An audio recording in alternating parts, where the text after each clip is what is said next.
Hi there, Paula Connor here. Today is Monday, the 27th of April, and I have a video I want to share with you that was recorded yesterday.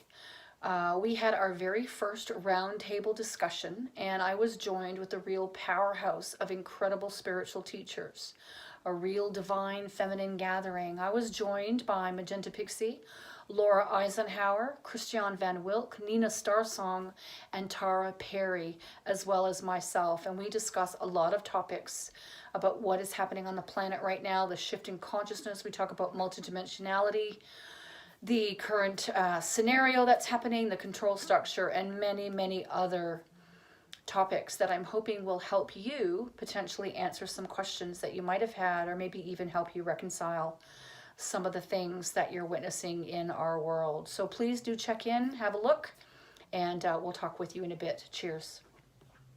Right. We all rise together.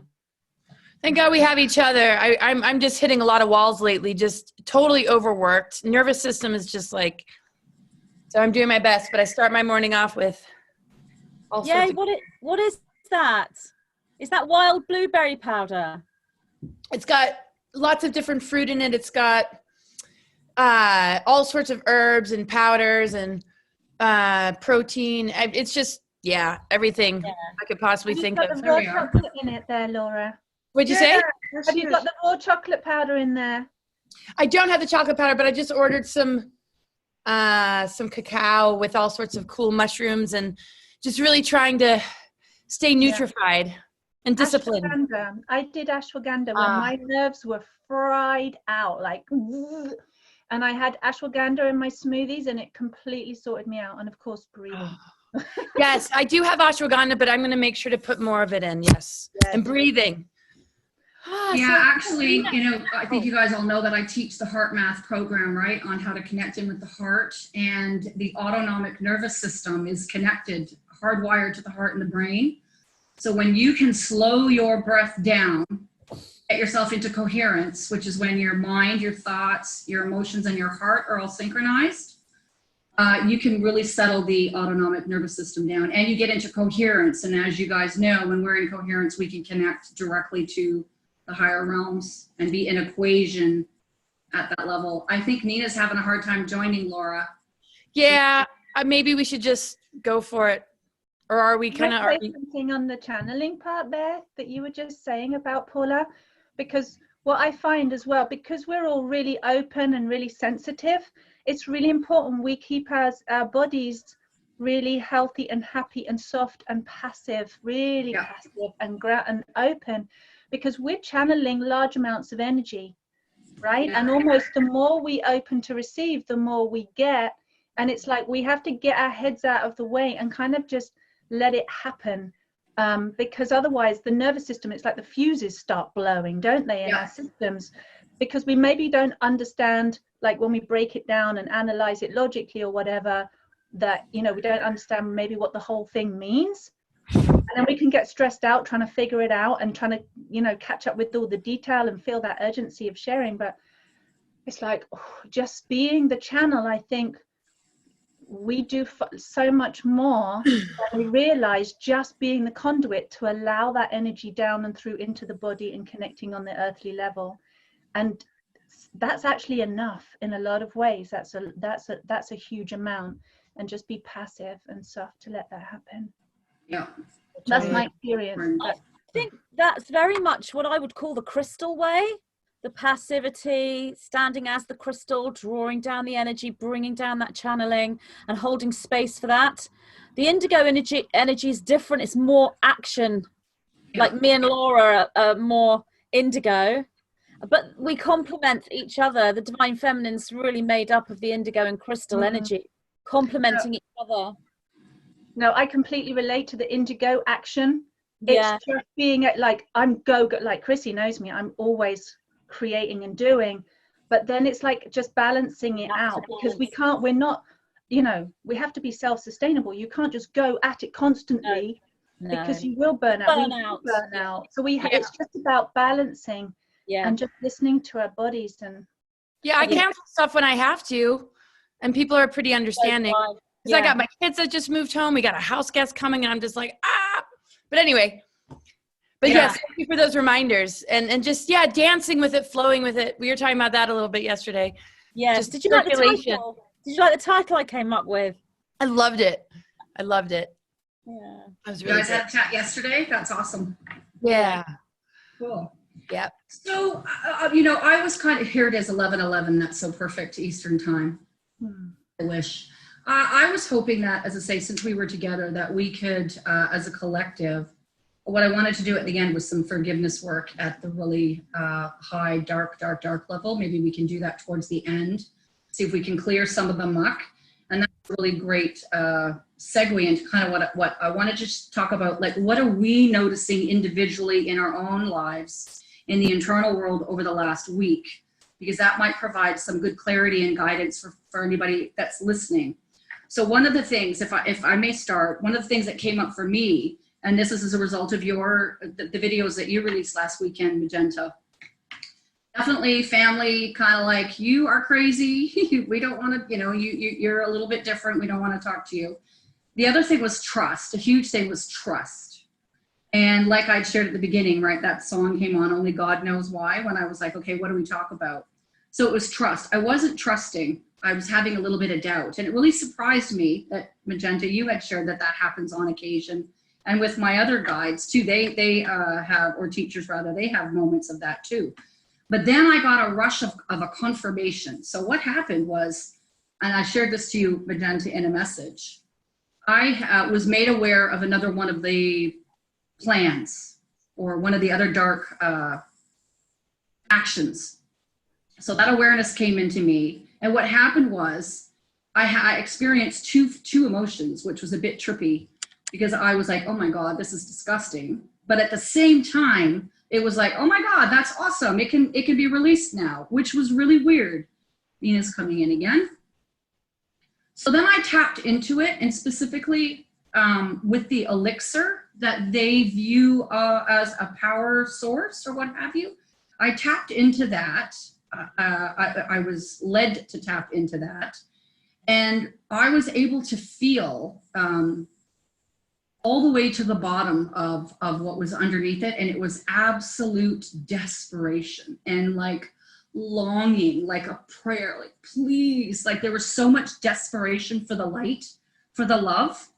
And I really felt this incredible layer of compassion, which was interesting because I'd not experienced that before. And what my team has been teaching me is that what you damns you back. So that when you condemn another and say that person is not of the light, you put them in darkness and you tether yourself to them. So what you damns you back. And what you place in darkness, you are there too. You put everybody else there because there's nothing outside of the light.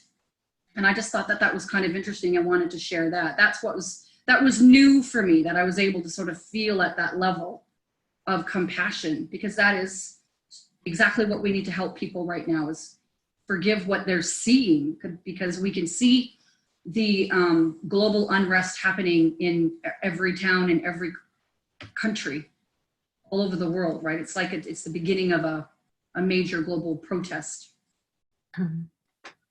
Yeah. So I just wanted to share that was something that I had noticed. And the only other thing that I could share was, there was a hypnotherapy session. I think Alison Coy, I don't know if you guys have heard about her, but she kind of like, she shares what comes up with clients over a period of time. Nina's really having a hard time coming in and out here. And they talked about a blackened sky, that when we see this, when we're about to shift in octaves from this reality to the next one, they talked about paranormal. It seemed it was consistent that there would be paranormal, out of the normal activities happening. And one of them was a blackened sky. And I only remembered last week that a couple of years ago, I had a dream where I woke up, or rather I was a lucid dream, stepped outside of a bungalow. To the right, there was the garage. And there was this really, really black smoke, dark sky. And I was like, am I supposed to be frightened? Because this is familiar. So I've actually seen that in a dream. And then there was a Taurus, purple and pink Taurus tube energy that was moving sort of like in like this. And then this incredible emerald green light in behind it. So wanted to share that it feels like we've already, even though it might have something happened like 3-4 years ago, we're gonna know like when it's on, and it feels like I said, batters up, get ready. Anyway, that's my little share. Thank you. It's Anybody awesome. else want to share what they've noticed within themselves the last week that might help the collective? Well, I guess I could jump in. I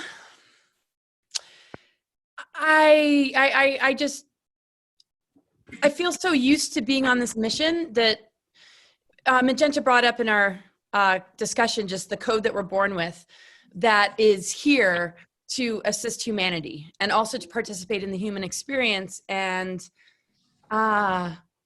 find just a relationship between the greater part of ourselves that really knows what we're here to do and understands the larger picture and doesn't really fear it. And it's like so well equipped to just like stand up and, when these events take place on Earth, we just know like, okay, call to action even more so than before. But then that human part of it that can so identify with the struggles that people are having, and just the importance of connecting those two, places and really speak on a level that people know, like, we're going through it too. We have our tools, perhaps. We've been working with different modalities to make it a little bit easier. But I mean, it's not just like coming in the messenger and not having it kick our butt sometimes. I mean, I don't know about you guys, but I'm just really honoring what I need to do to stay anchored and integrated. And we were talking about that before we, hit record. Just, getting the rest we need, having to listen to the body, because this is how we bust the mind control, because the mind control makes it very difficult for us to be healthy, period, because we're not listening to our internal guidance. So in these times, we're being called to go through this huge growth period and transformation, but it requires a lot of, rest and processing. And I feel like the family is growing. I feel like connections are coming together that are much more real with each other, much more just on the level that we discussed already yesterday, but it's just the soul family feeling, the feeling of, wow, I feel really safe with these people. And you guys, I'm totally feeling it. That's why you're bringing it out of me. Just that safety factor of, family, soulmate connections, and being able to be really real with each other and be mutually supportive. And that facade model of, or competition is just gone, and just building relationships with, women too. I'm just thrilled. So that's what I'm noticing is I am so all about this right now. And I just feel like elation and happy tears before we even got on. That's why I look a little weird, but how important this is, and that we're doing it. We intuitively know what needs to be done, and we're making it happen. And everybody else has that internal guidance too. And I just pray that they just don't talk themselves out of it and say, I'm going to go for that. My inner voice is telling me this. That is the medicine for us to follow. So I'm grateful that I continue to do that. But I also know that I really got to take care of me and find the balance. And being a Libra, it's, I guess, my goal. But man, what about anybody else? Can you hear me? Yeah. Hi, Nina. Nice to meet you. Hi, nice to meet you guys too. I apologize. We're having quite a storm and I couldn't get on for a while. So anyways, I'm happy to be here, and I just wanted to share a little bit. I very much relate as a star seed and as an indigo crystal child. So I've been working with a lot of that energy, and a lot of what's come up for me in the past 2 years in preparation for this time has been about sovereignty. And what I've been looking at really in my own life, and then my clients and the people that are our family of light that are here to bring this new way of being, is where are we not showing up sovereign in ourselves, but also in all of our relationships, in the way that we relate to the world. And really, that has helped me identify the mass amounts of programs that have been created to cause us to feel that we're not sovereign. And when you can observe those programs on yourself and in yourself, you can really begin to do that work, which is, okay, I'm not behaving sovereign. I'm believing that I'm attached to this, or that this has chains over me, or this controls me. And when you start to break that down, and yes, it is these draconian programs, but really it comes from this place of fearing these draconians. And so I've been really working a lot with the people in my life and the clients that I work with, and kind of the group that I speak to and communicate with, which is there's absolutely nothing to fear when you reach that place of knowing that you're sovereign. And when you know that you're sovereign, you know that there isn't anything else that has power or control over you. And it doesn't matter what program it is. It came from a place of fear. It came from this place of just trying to make you see that you're not part of this global universal law that all are a part of, in which all are sovereign. So that's been the big breakthrough, that I've been coming from this place of, okay, guys, you know, I know that this stuff is scary to see. I know that you don't want to know that there's sacrifice going on, and there's all this kind of these things that are really triggering a lot of people's inner children right now into fear, even amongst the spiritual light family community. Just be able to say to them that this is happening so that you can see that something in you is enslaved, or something in you is not sovereign yet. And if you shift into this remembrance that you came here as sovereign, all are sovereign, and you claim that in yourself, and you know, just say out loud, speak that out loud every day. I do not consent, and I have a will and a power to say so as a sovereign being. And it's been helping a lot of people a lot. So that's where I think I've been really focusing at this time, and the Pleiadians have been really discussing that with me. And remember how you used to function before you came here. Remember that you came here into a non-sovereign world to bring sovereignty. And you maybe fell asleep for a little while on some level, but you always knew, no, I came here for the time of awakening. And so that's this time. And I'm just very, very extremely grateful for this time right now, and for all of you ladies that I'm so inspired by. So thank you.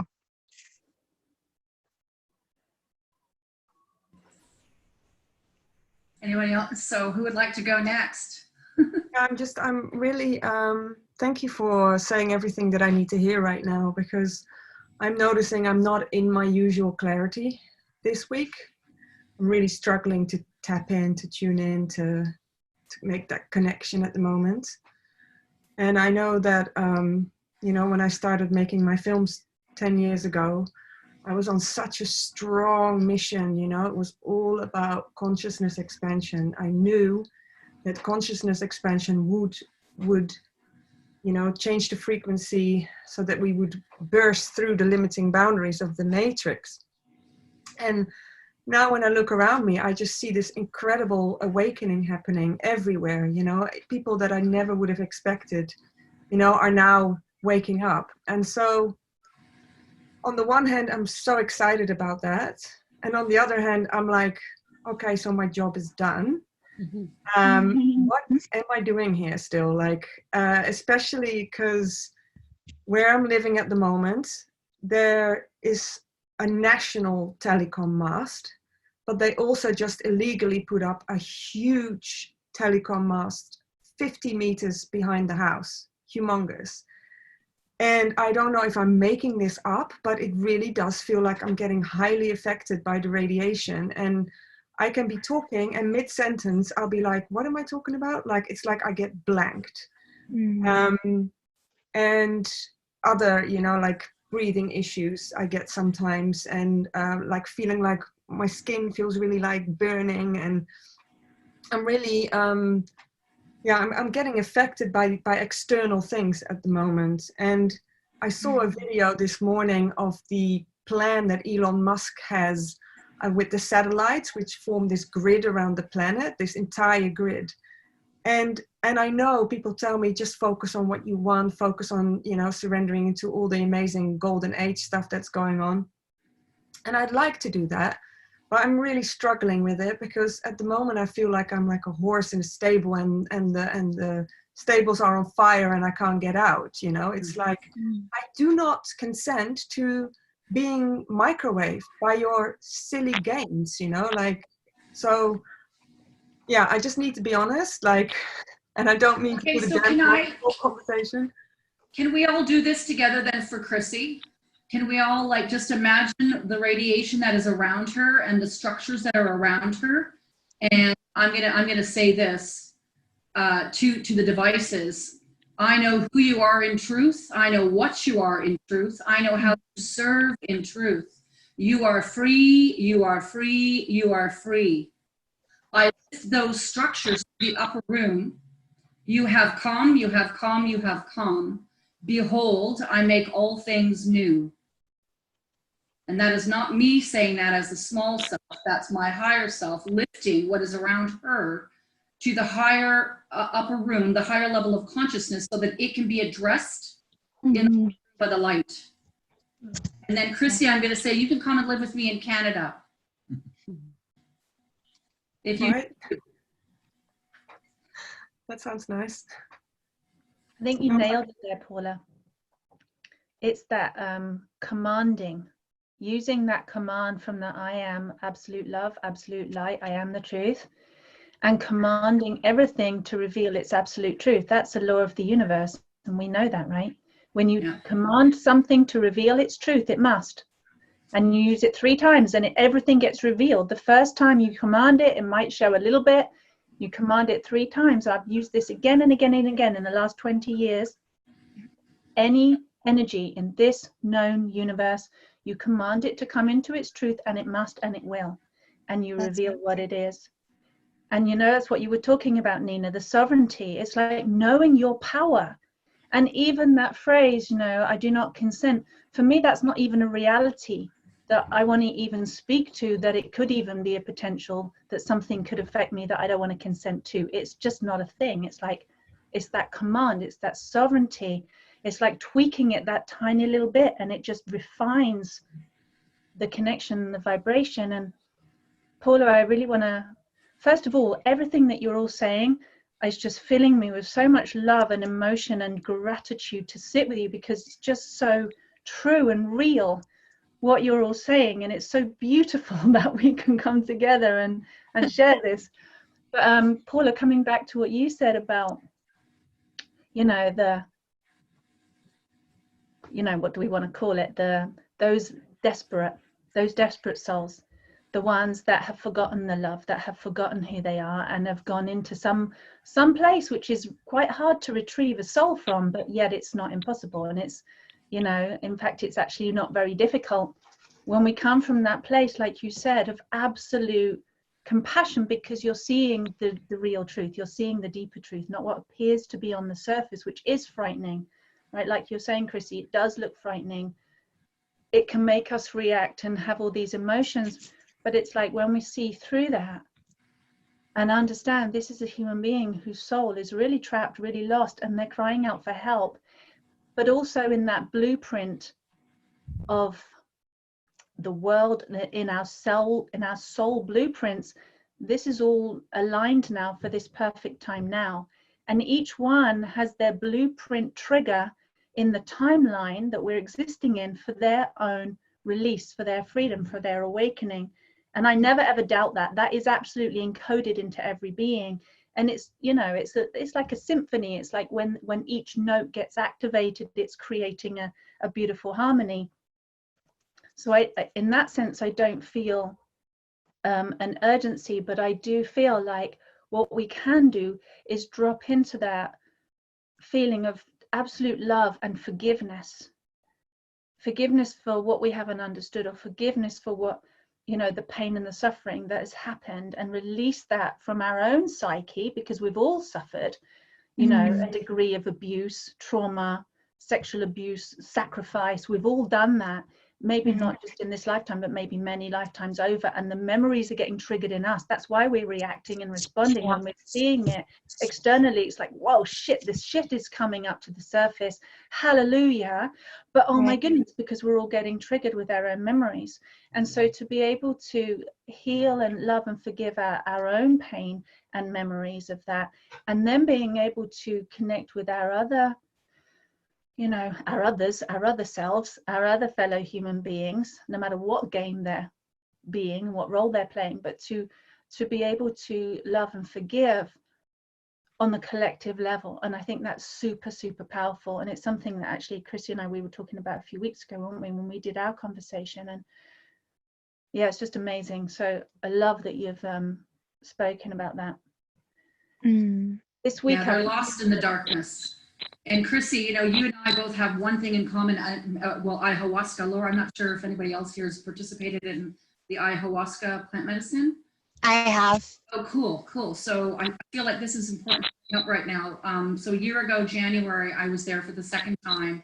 And in my 5th ceremony then, which was the 10th, I made all of those claims with every ceremony I went through. And in the 5th one, there was the vision that I was shown were there were so many beings of light with flashlights coming into like the depths of darkness and rescuing all these beings. And I could see them all being brought up, like if you can imagine a dark tube cave, and up above there was like the sunlight, the blue sky. They were all being rescued, and hundreds and hundreds and hundreds of them.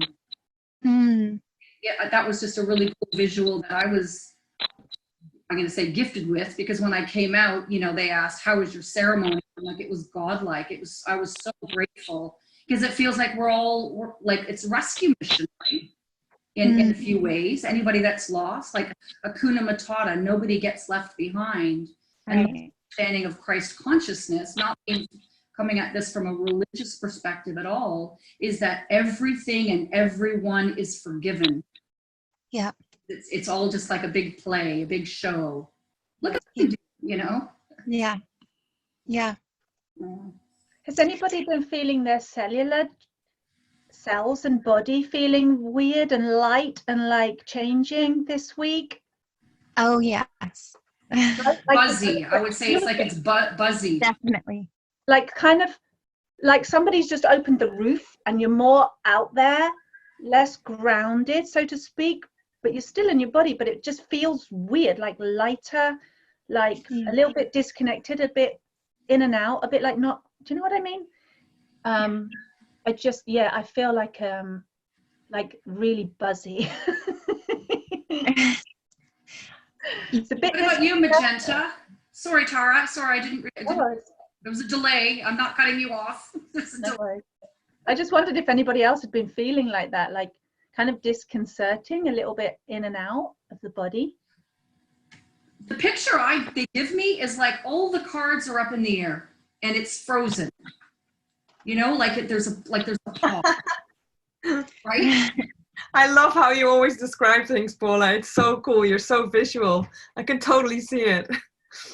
Yeah, that's what it totally feels like. Every single card is up in the air and then it's a freeze frame. And it's like, wait, we're waiting for all the cards to drop. Yeah. So Magenta, what about you? I agree with every word you've all said, and it is really lovely for all of us to come together and create this connection and power between us. So yeah, every single thing you've all said, I completely agree with. What I'd like to add to that, though, is obviously we are looking here at a multi-dimensional reality, and there are different truths and different actions and different ways of thinking within each dimension. So I wanted to come to Chrissy's comment, because everyone else is speaking within the higher dimensions, and absolutely we need to be there, because those higher dimensional energies need to fall down into the third dimension to create this wonderful new earth that we're creating. But what Chrissy is talking about is a third dimensional problem. And I have been in that same situation. Like Chrissy, I'm extremely sensitive to EMFs and to the towers and the masts and everything. And if one really has been set up by Chrissy's house and she's starting to feel those symptoms and those energies from that, I've been in that situation, and no amount of prayer and praying and sending love and forgiveness and all of that higher dimensional stuff, no amount of that assisted me when I was in the vicinity of that tower. No amount of orgonite or crystals or rituals, nothing worked. The only thing that worked for me was to remove myself from that vicinity, and I had to leave that place where I was living. There was nothing else that was working for me. I was simply just too sensitive.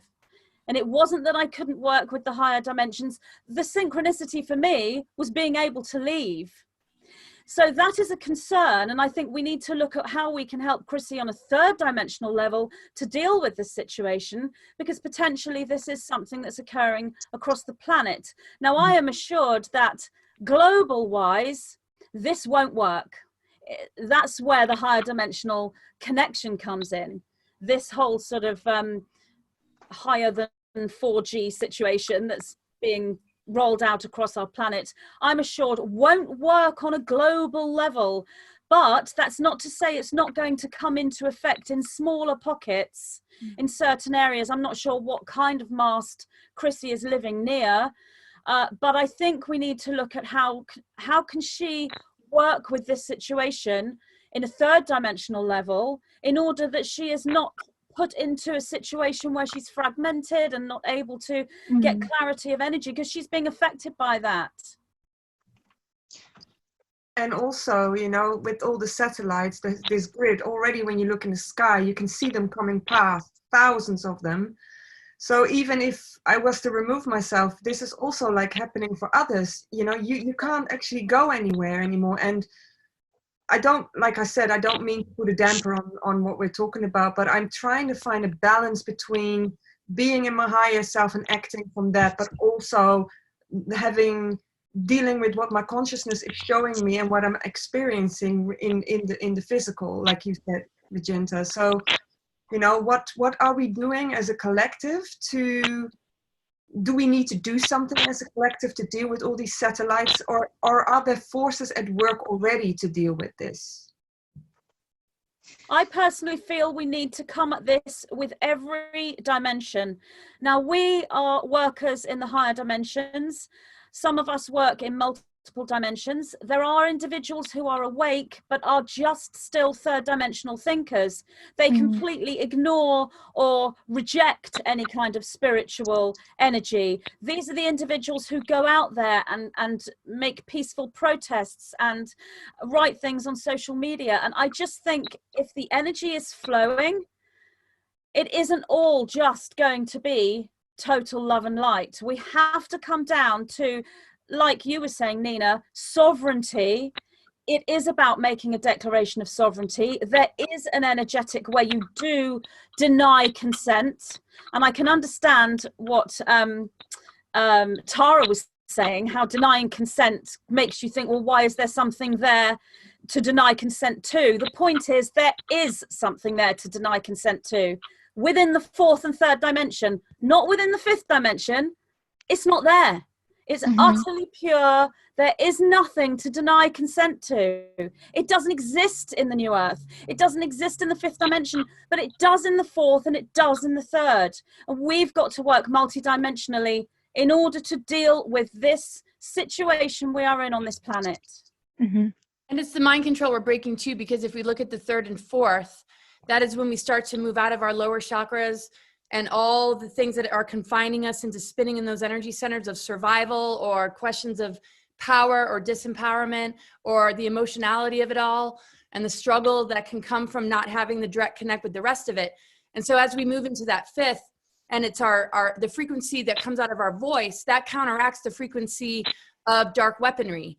And so if we're all mind controlled and we're speaking programmings to one another, that stuff is going to, you know, continue to cave in on us. But the more we speak, the more we share, the more we come together, that frequency that ripples out to the whole collective begins to, you know, shift the planet in the way that our health would shift if we're putting good things in our body and we're listening to what our body needs, and we're not handing it to somebody else to solve for us. That is the biggest crisis that's coming to a head is that somebody else tells us what drug should we take to cure something, what disease do we have, and what's the prognosis, and what our teachers and family members condition us to believe that this is just passed down generation to generation. And then we're afraid of not being loved in return if we begin to become that sovereign being, which we all are underneath it all. But, you know, the internal guidance is huge. And I'm just going to say this real quick. When people were forcing things on me, that certainty that I absolutely cannot do it took over every day. Every word I spoke, every action that I took unwound me from the grips of these forces that wanted me to do something else with my life, wanted to own me on some level. And we all have a piece of, you know, that sort of trickery of you have no choice. And so the more we amplify what our own internal guidance is telling us without fearing it, without too much self-doubt, or if we have the insecurity or self-doubt pop up, you know, we don't allow it to dominate and make choices for us. We're like, okay, that's nice. I recognize that wound's there, but it's not going to make the choices for me. So when people are being pushed to the corner by these darker forces, yes, I totally agree. It's like the more we come together, the more we face it, not with battling it, but transmuting it through a frequency that we're able to bring into the physical plane, because we make it a way of life and we inspire other people to join us by building the new earth. As we call out justice and we educate the masses, we have to begin to rise in what's available, because if we don't put our attention on that, then I just feel like, you know, the entanglement of it all is draining and wasting too much of our time. But it can't be ignored, it can't be denied, and we can't love light it away. Absolutely. Yeah, I really agree with that. Before all of this happened, I was living in Paris, and Paris was definitely under a strong attack in the city with the riots and everything that was going on. And it was a similar thing where I began to feel like I was constantly under this frequency attack.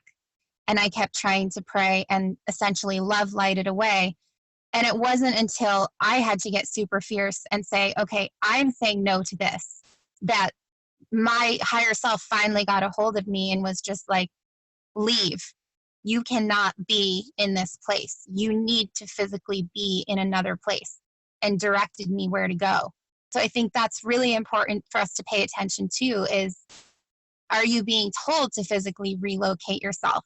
Like, it's really important to tune into our intuition right now, because our intuition knows from that higher place, our higher self is trying to direct us, saying, hey, this is coming and you need to leave before this comes. And it was about 3 weeks that I had after I had left Paris that the entire COVID thing happened. And the message that I had received was, leave Paris now or you'll be trapped. I didn't know why I'd be trapped. I just heard that and was like, I'm okay. I'm listening. I'm gone.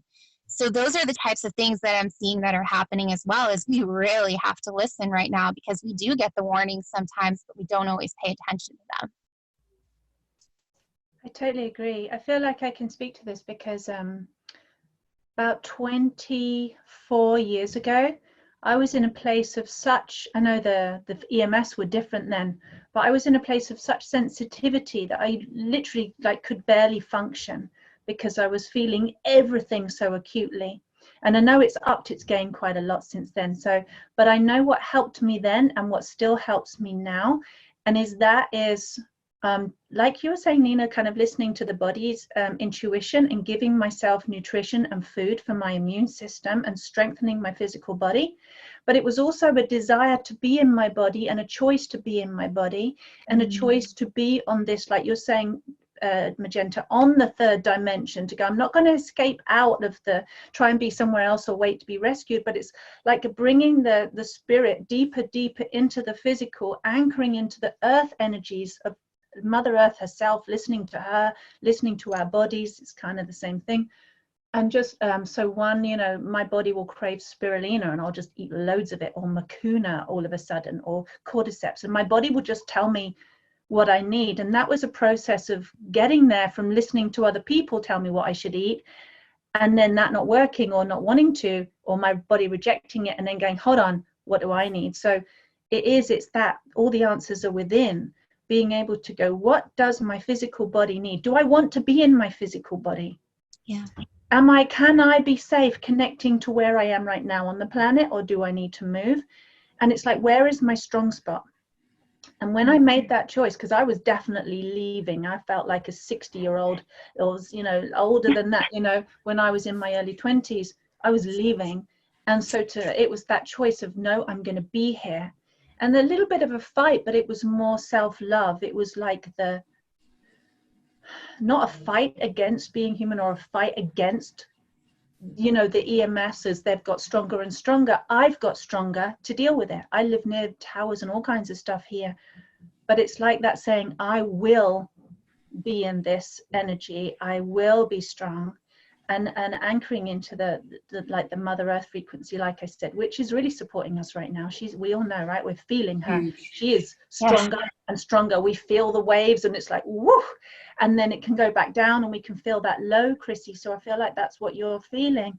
1 minute we're feeling the energy rush of the, whoa, the Schumann resonance is going up, and it's like, wow, we feel empowered and strong.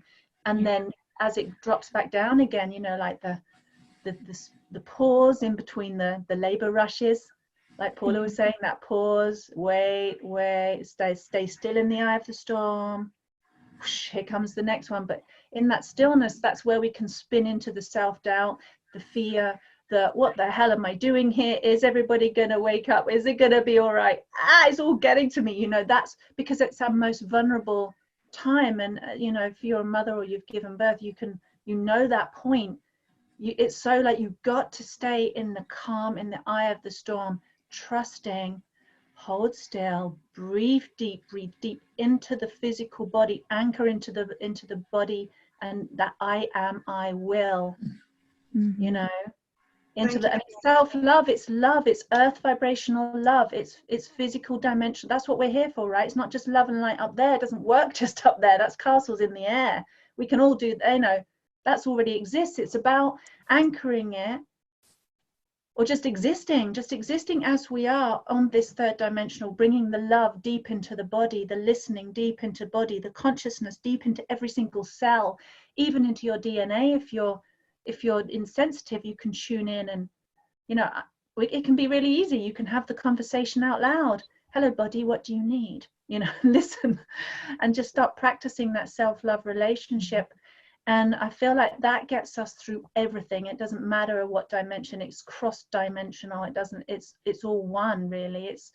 It's love exists everywhere, and bringing it into the physical right now is where it's, that's where the desperation is. That's where it's most needed. That's where the fear is. And Chrissy, I just want to add that we know, like in my knowing, the collective has chosen to evolve. So this is a collective decision. So it's not going to work. Doesn't matter what they try. It's funny because I know this, right? I totally know this, and you will never hear me speak like this. This is very rare for me. Normally I'm like, I already saw the outcome 10 years ago. I already saw that the dark forces, had to surrender, and that the golden age was ushered in. I saw it. I went there. So this is the funny thing that can happen when we get sucked into that place. And I think it doesn't help when you're among 4G, 5G radiation. It just makes it a little harder to tap in. And so, I think that's just what it is, because what you're saying, everything you're saying, I know that. I know it's not going to last. That's my higher self speaking. I think we got to look at the programming. Oh, sorry. No, I was just going to say, I think I can totally relate to that and have feelings like that as well. And it's brilliant that you've spoken it out. And exactly what you were saying, Laura, about actually reaching out and connecting together is actually like the, That was me last week, Chrissy. I cried for a whole day. I felt like who am I? Who the heck am I to think that I can help change the world? Who am I to have a conversation with you guys, right? Like, I'm one of those people that have 12 subscribers. Like, I just started putting little videos and stuff out, right? Like, who the heck am I? I felt like this teeny little unimportant person.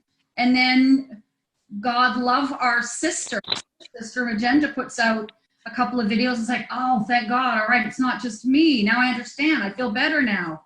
You know, crying in the bathtub. I said, thank you for telling me that. I feel better. So that humility and receptivity, I think, just gives us strength because it's so temporary. And I think that's what we're healing. I think that this is a mass healing of self-esteem. Our sense of identity is crumbling. A lot of people in the world that have invested in an identity that's not really authentic or true to who they are. So the thing is, if it was enough to just blast us with dark weaponry, they would just do that. But we need to be programmed first. They rely on the programming through the media, through the news, through religion, through what we, get from our ancestral patterns. And we have to bite, the bait for the rest of it to really create destruction.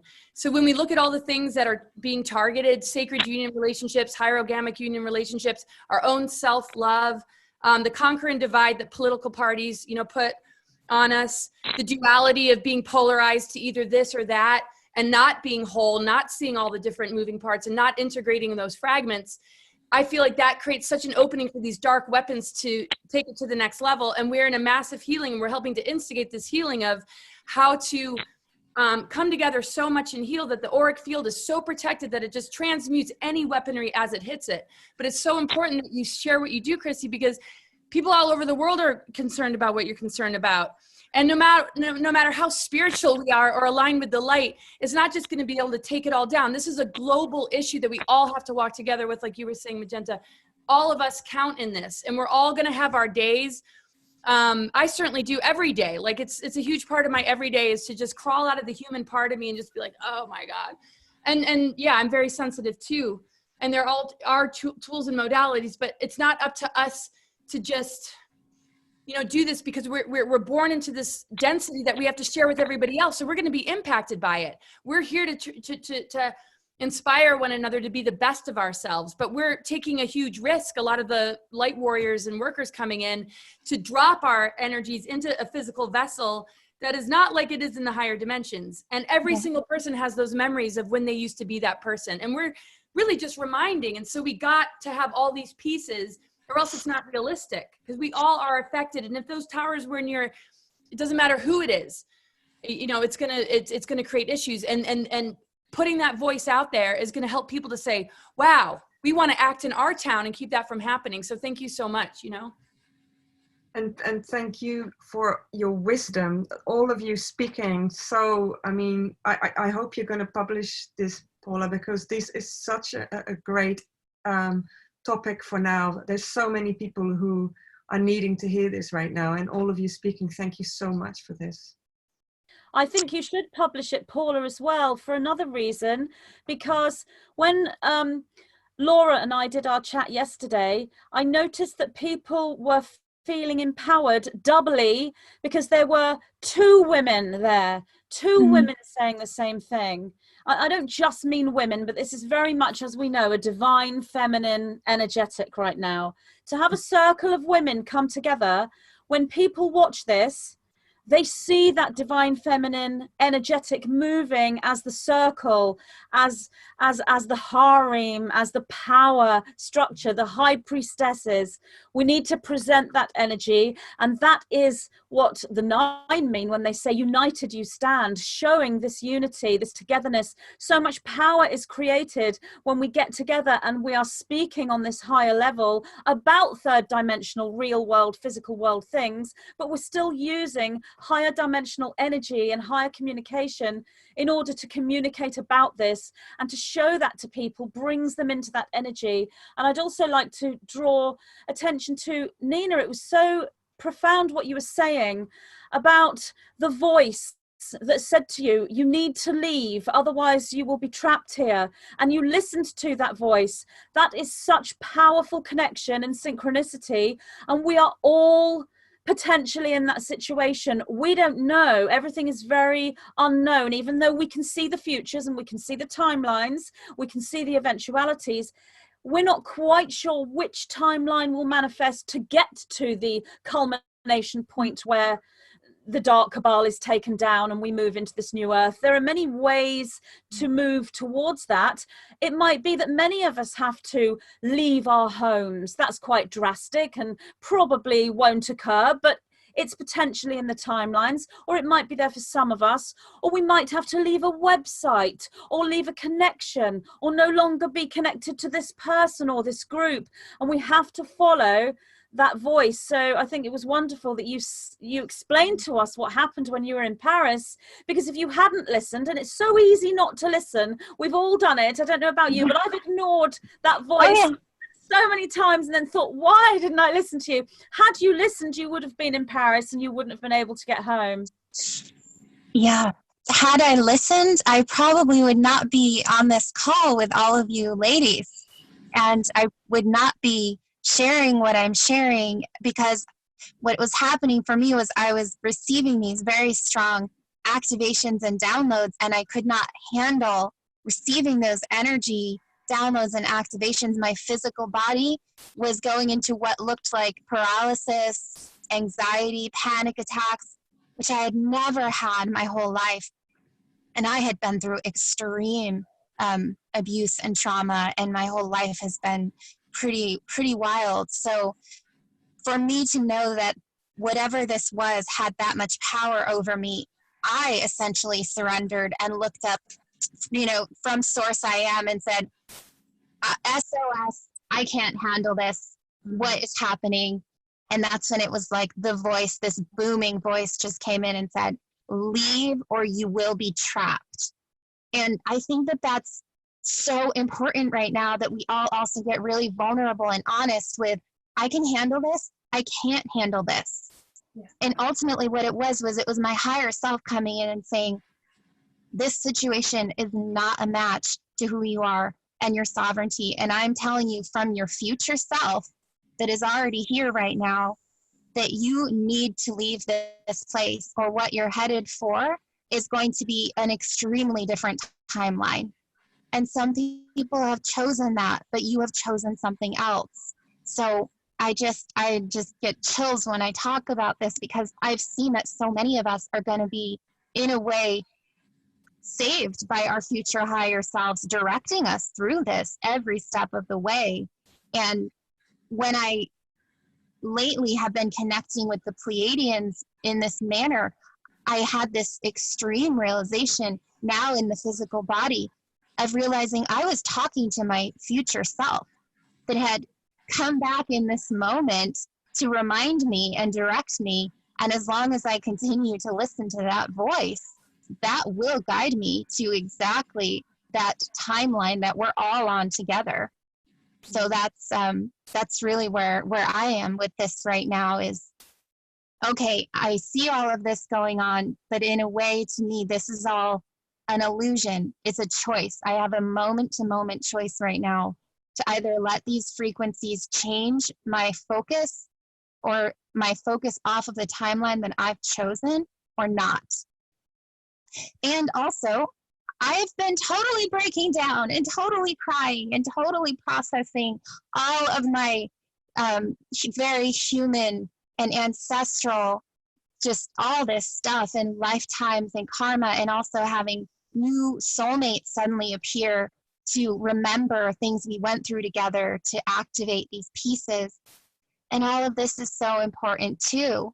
It's not about, oh, I'm all love and light and I'm denying all of this. No, because we can't actually ground these high frequencies into the body, into the earth, connecting to the new earth crystalline core, unless we are also doing our own inner work so that we can receive this in the body, because it's not anymore about vibrating out of the body. It's about the body. So that's been a huge reminder for me too. You know what, you ladies, yesterday I was thinking about grief ceremonies and how, grieving, the ancients did it, or many cultures now even still do it, of it's grieving together, because like you were saying, Magenta, we are having to unplug and let go of so much, whether it's an emotional trauma or a loss of a feeling of a loss of a loved one, or of our identity, or just seeing what looks to be happening on the surface of everything. And it's just like those times of those tears, it's purifying, it's healing. But I also feel like there's something about collective grief that kind of gives permission I don't know, it's just a powerful thing. Like crying on our own is crying on our own. And the other day I had cried all day. I was super sad, and I reached out to Chrissy, and it was just that connection to know I'm not on my own, and we're not on our own, and to share that we are not on our own through all of it, through thick and thin, and on that grief level. And I don't know, it's just something I was really thinking about yesterday, and it'd be amazing to kind of do something like that regularly. I agree, because if we look at even regardless of coronavirus being a bioweapon or connected to 5G rollout, it is an attack on our lungs, which hold grief. So on a collective level, processing all the darkness coming to the surface, human trafficking, pedophilia, I mean, things that are horrifying just to know even exists in somebody who might be sitting in a jail cell, let alone our leaders of political worlds, religions, things that people have invested all their energy into, that have raised their children under those guidelines and under their direction. All of a sudden, it's like, because Saturn conjunct Pluto and this Pluto element that takes us into the underworlds and helps us to face that dark night of the soul, humans don't really know how to do that because we haven't been given permission to initiate. We're handed drugs, we're told we're depressed, and oh, stop being so sensitive, don't cry. And it's almost like there's a huge crisis in the lungs and throat. So people can just say, hey, this is traumatic, this is unbelievable, because of what'll somebody else say, and what if I shatter their reality, or what if all this is conspiracy? So regardless of where this weapon or this virus or whatever comes from, this collective grief is the growth period we're in to face, so that we can cry and heal and release all the stress, all the harsh realities, and move through this initiation and begin to feel again. Because all these compromised beings that need to abduct lost their emotionality, lost their reproductive capacity, because they shunned the feeling world. And so to be reminded to feel again, I think it's going to help us strengthen the lungs, strengthen the throat, and also build, you know, stronger bonds, because we need each other. We can't do this alone. And I cried before this interview. I'm like, oh my God. And I cry all the time. That was my old profession. It's just like, okay, gotta, you know, instead of going out for a walk, I'm going to cry for 2 hours and then I can get on with my day. And that's one of the things that is so funny when you process now, and you know, integrating emotions, like I mentioned. I'm so glad everybody else had cry moments too. It wasn't just me. But it's funny that you're crying, and I'm aware of my ego, my small self, having a hissy fit. But I'm also aware at the higher level that, oh, you're in process. Look at you having a hissy fit. You know, it's kind of bizarre. Yeah. But I want to circle back to what Nina said about everybody that's listening. It is so important to foster a connection and a relationship with your higher self, whether you call it a spirit guide or your guardian angel or whatever, because that is what is going to keep us safe in no matter how strong the storm is. To guide us through this. And humanity is waking up through all of this that's being revealed, right? Like this COVID thing is like the first trigger. I did my first corporate workshop yesterday, and even on the call, it's like, doesn't anybody wonder why? Like, we've got this World Health Organization, we've got all these global scientists, these brilliant minds, and not one of them have talked about any natural remedy to boost the immune system in the 4 months of the television. Like, that's gotta, you have to be like that. People are waking up through that going, what the hell? What's that? You know, you're in charge of pandemics globally. Well, you failed, so you're fired. We're firing you. Right? Yeah. What about Chinese medicine, all the herbs? There's multiple things that can even deal with the radiation. It's like the shot is definitely to link us to a 5G thing and to take this new world order agenda to the next level, and it's not going to work. We're too powerful. Too many people have woken up, and the wave is just going to continue to grow. Didn't even Donald Trump say yesterday, he was talking about MMS, like, is it magic mineral solution, Jim Humble's? He was talking about taking that. And then it got twisted in the media that he was talking about injecting the light therapy, right? It was like, yeah, they completely twisted it. Say Donald Trump says we should inject disinfectant. It was like, that wasn't what he was talking about. Apparently, that was the gist of what I got from it anyway. But the thing is, it's already in vaccines that they give children, these disinfectants, formaldehyde, and all these horrific things. And then they're giving him a hard time. And looking at the anti-vaxxers like they're conspiracy theorists. No, but MMS is like, it is amazing. It does clean out toxins out of the body. It's super powerful. It's, you know, it's, I don't know if you've ever, you're nodding, right? You've come across it. It's super Yes, powerful. I have a lot. Yep. So yeah. I find it so funny with Trump. He's unknowingly intuitive, that man. It's so funny. He doesn't know why he suddenly wants to say something and it comes out all funny and goofy. But a lot of the time, it's like, hey, you're actually onto it, you know? And they know his it. Wasn't his uncle an MIT professor in science, and he's like super advanced in that field? And I think I watched an interview where Trump said that he's just really interested in this stuff, right? But yeah, the media There's doesn't. a major Tesla connection there too. And some people have generators instead of ventilators and all these little slips, like you're saying. Then he'll just say, shut up, you're fake news, I don't talk to you. It's just like, right? Yeah. And all these people bashing him, I'm like, anyway. Yeah. I did share with you, didn't I, about Trump appearing to me in a dream once as an enlightened master in white gowns. And I said to him, huh, Trump? And he goes, yeah. And I said, but that doesn't make sense. He says, I know. I'm just playing the fool in life, but that's the way I need to do it in order to, you know, get my agenda, you know, bring in the golden age kind of thing, which was really interesting. And then a week later, I got Obama in a dream, and he was asking me to stop making the films because his plan was already gonna, you know, it was futile what I was trying to do because the New World Order was already in a far advanced stage.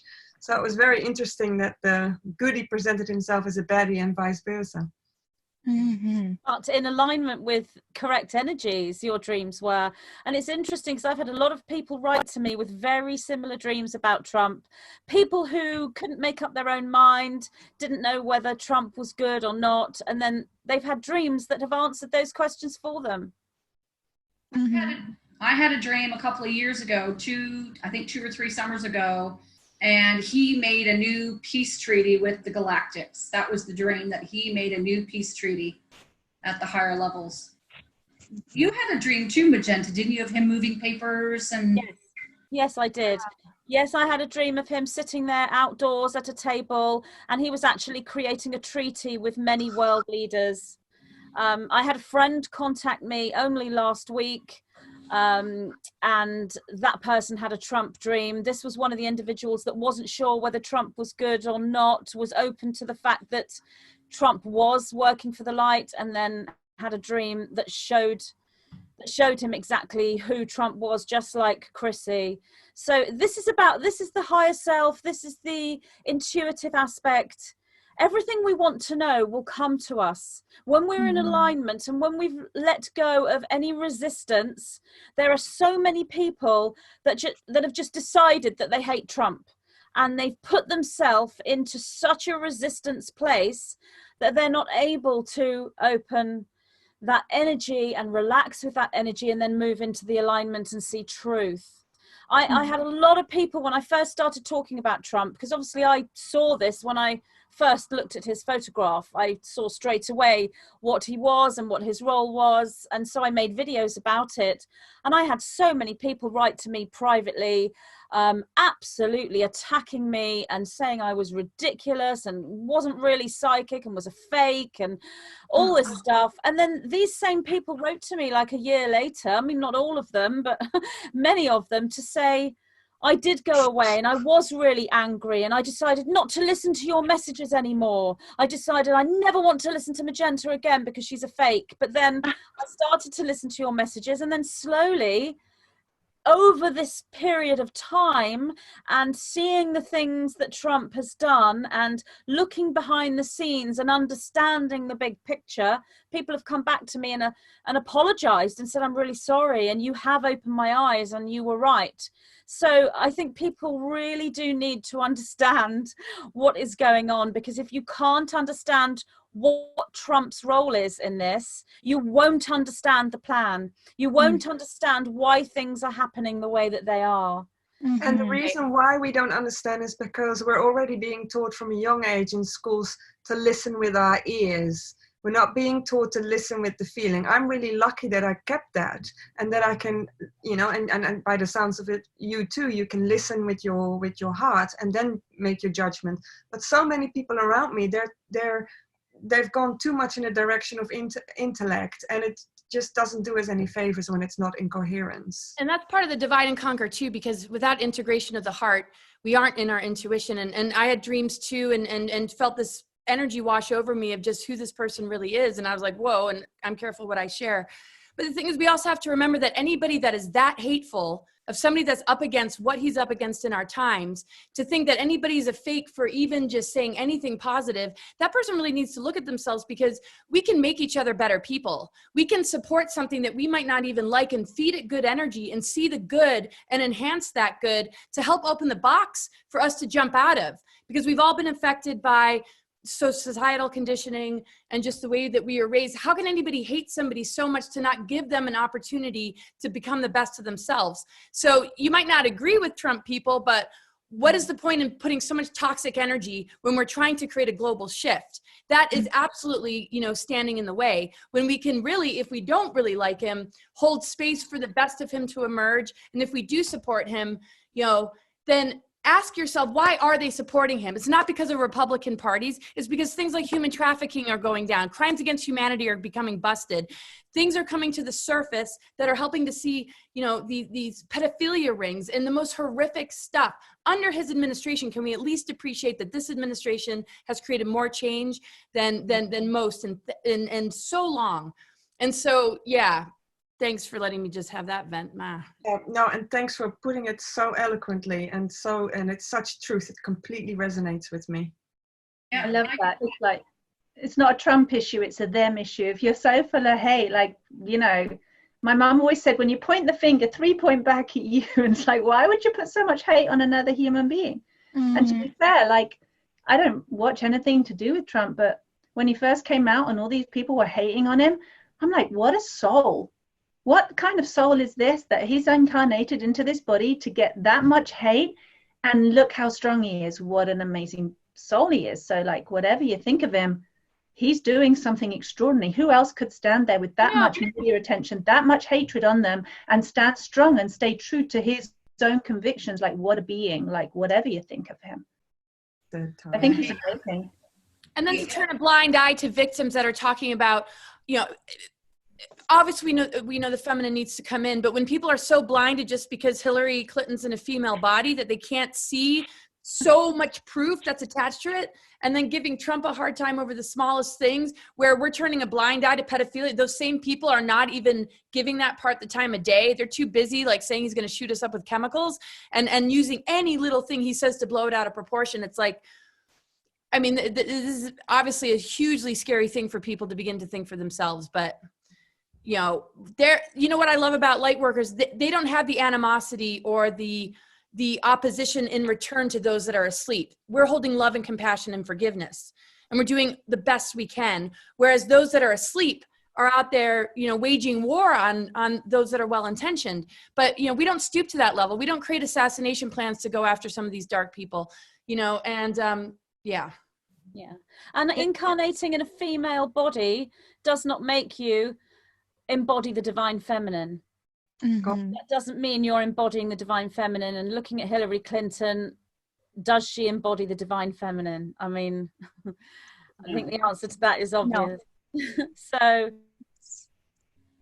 yeah, it's the whole Trump thing is called, I mean, I've been attacked. It's almost it's you don't really want to come out as a Trump supporter, because you get more attack on that than anything else that you might, you know. I'm an alien, I'm an ET in the human body. I probably have less attack me than if I said I was a Trump supporter, because I, like, even my own father-in-law, when he heard that, he's like, oh, you're one of those. Hatred, like, he can't stand me, the contempt, and it's kind of a bummer, but it is what it is. That it's starting to affect you less, that you're more comfortable. Oh, I kind of feel, even after my little crying fit last weekend, I feel very strong and powerful. And I don't care if you don't like me anymore. I don't care. I'm telling the truth. I don't care. Yeah. The truth becomes more powerful than the fear of being judged and the fear of being thrown out of your tribe. And because we also see the tribe of the awake ones is growing so fast now, it's almost going towards, hey, we're almost going to be a majority.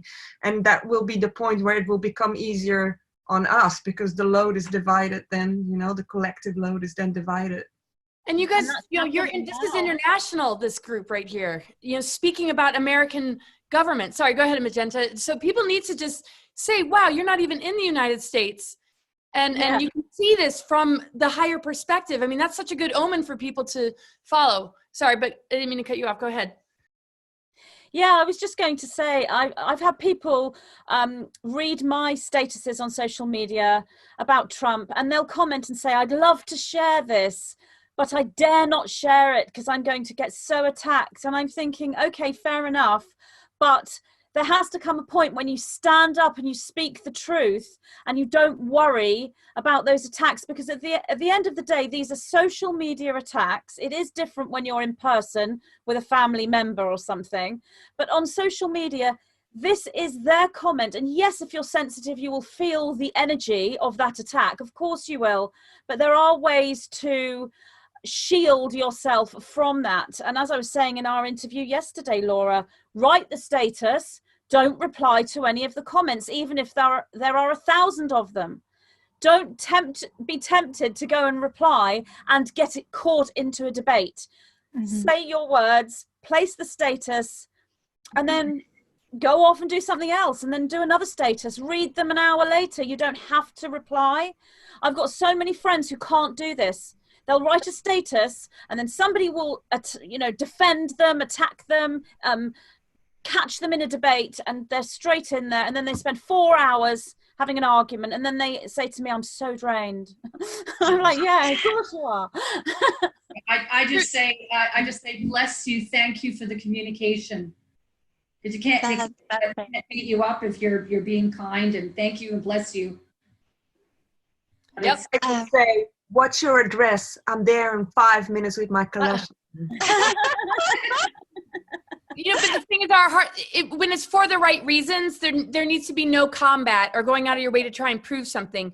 Because Exactly. the deeper intention is that it's about protecting the children, ending the crimes against humanity, disclosure, introducing people to just greater medicine, greater healthcare.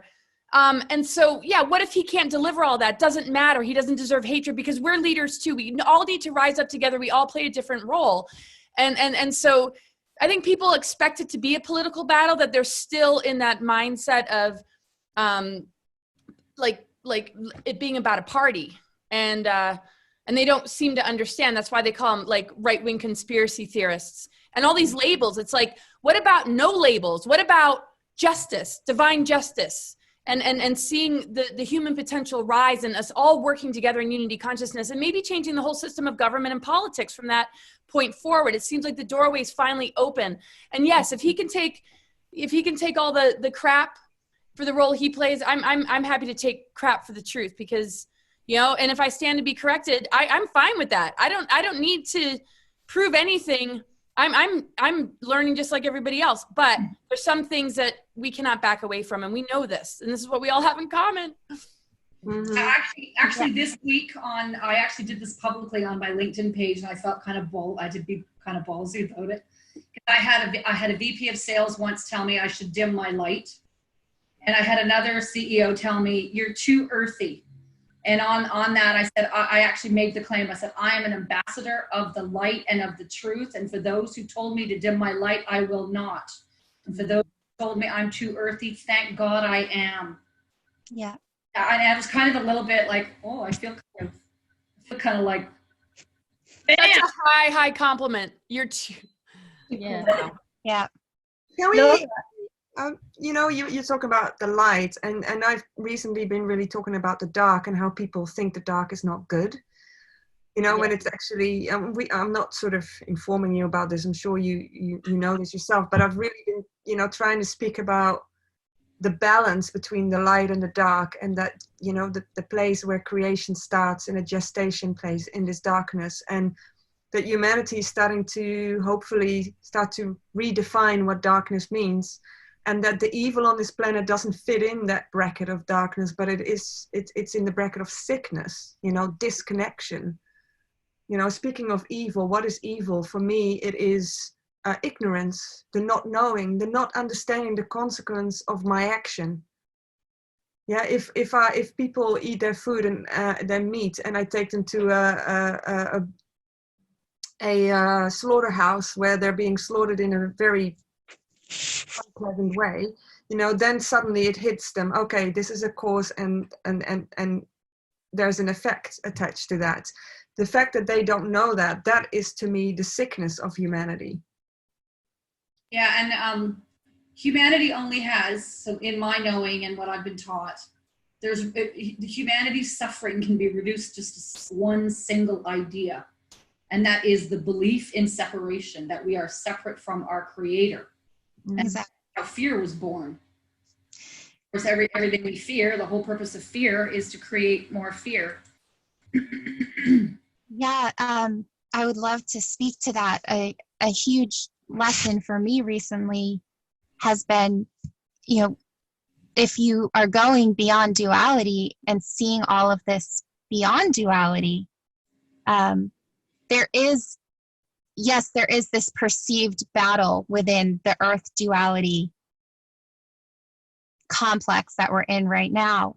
But if you can observe it beyond duality, then essentially all of these players that are playing roles, because we all are right now, are a great gift. Even the ones that are playing the evil role, because there is tremendous light in the darkness if you know how to see it that way. And so how I've been processing that is, well, wherever this person that is playing this evil role is throwing me out of my own soul level integrity, which is personal sovereignty, galactic sovereignty, thank you for coming in and being a great teacher for me to show me where I need to do my inner work. And what's been really interesting for me to see is that in a lot of the spiritual communities in which people have sort of been talking this way for a long time, I've been a bit surprised to see that there's a ton of spiritual bypassing going on. Mm-hmm. And it's actually been coming from people that I had really considered to be strong leaders in these communities. And I just honestly need to speak about this because I feel like there's also this great revealing happening right now, which I'm so grateful for. And all the masks are coming off. And so if you've been hiding behind a mask of spirituality, that mask is coming off, and the true colors of souls are being revealed right now to each other. And within that, we're communicating and seeing the world and each other on a new level. So it's like we can't BS anymore, which is amazing. And that is happening because we all really need to face the truth in ourselves and also collectively. So that's just the piece that I wanted to share around that.